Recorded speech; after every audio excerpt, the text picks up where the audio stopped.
Today, I've put in some footage from when we rode the 2023 S1000 RR and talk a bit about whether it's actually worth upgrading. I'm not going to go into details with all the actual specs, and you can Google the actual differences. There's more than enough videos up on YouTube. We have the 2020 S1000 RRs, and they are amazing. Totally love them. We also be given the opportunity to try these bikes for a few weeks out on the street, and so had the chance to ride these on track at Phillip Island. And you would have seen some of my videos that I made when we did the California Superbike School. Unfortunately, it was raining, but still a great session and great to really see how the bikes handle in the wet. The first impressions when we got on this bike was it just felt like it was better. I said it was a beauty filter had been put on our current bikes. Everything was just a little bit better. It wasn't like a huge change, but there were the subtle differences that you could notice. The bike felt more stable when you're doing those slow speed maneuvers in the city. Maneuvering the bike also felt a lot easier. The clutch engagement was so much better. You didn't need to rev as much.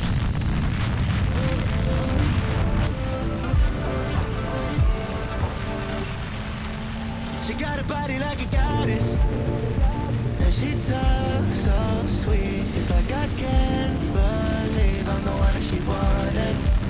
And if I'm really being honest, I know I could be everything she needs if she let me get on it. Yeah. So come here, baby, listen close, hold me tight, don't let me go. Girl, you know that I'ma want you all my life. So really the question is, would we upgrade? Is it worth it to upgrade, and why? I was kind of like in the middle. When we were riding them, I was like, yeah, totally, yes, would upgrade. Like, it's just that little bit better, and if the price was right, we would definitely do it. But we made a couple of adjustments on our current bike, so the 2020 version post being on these bikes, and I think it actually really helped and made them feel quite similar to the 2023. So one thing that we did was put bar ends. This just reduced the vibration and the lower RPMs on the bike. For me, it was like the current ones, there weren't any issue. For my husband, he could really feel all the vibrations. I was just kind of used to it. And the other thing we did that made the biggest difference was actually adjust our steering damper.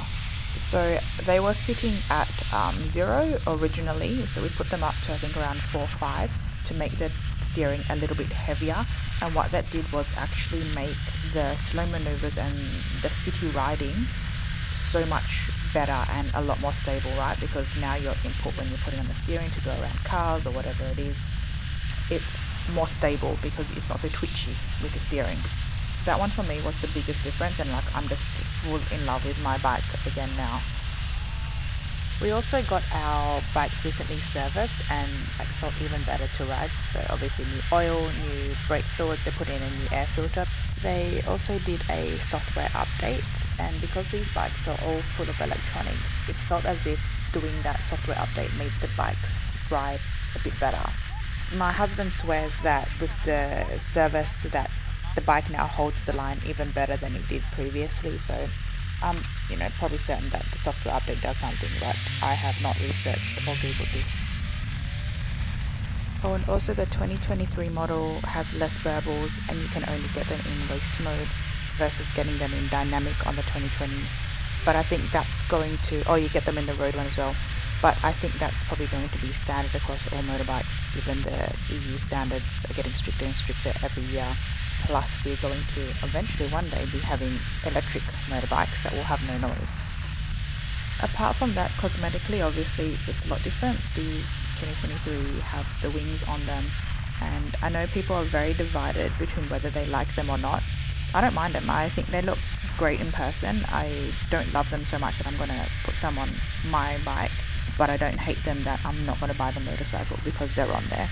I like the color scheme. I think these M Sport version ones look good with the white and the two different types of blue and the red.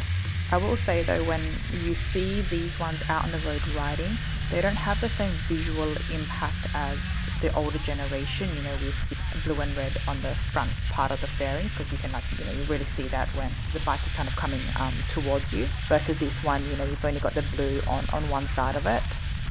But that's just cosmetics, and people change up and you can make your bike however you like it. But The 2023 is a great bike to ride. If you can afford it, I would highly say get it. If you've already got a 2020 version, or up to 2022, definitely don't need to upgrade. If you had the money and didn't have any other bike you wanted to get and you felt like something new, then I would say go ahead and upgrade it, because it is that little bit better.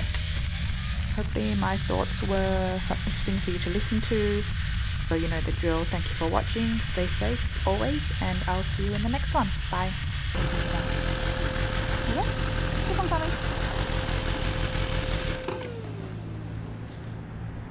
Say when. You go. Your stand's already down, that's why you can't put it down.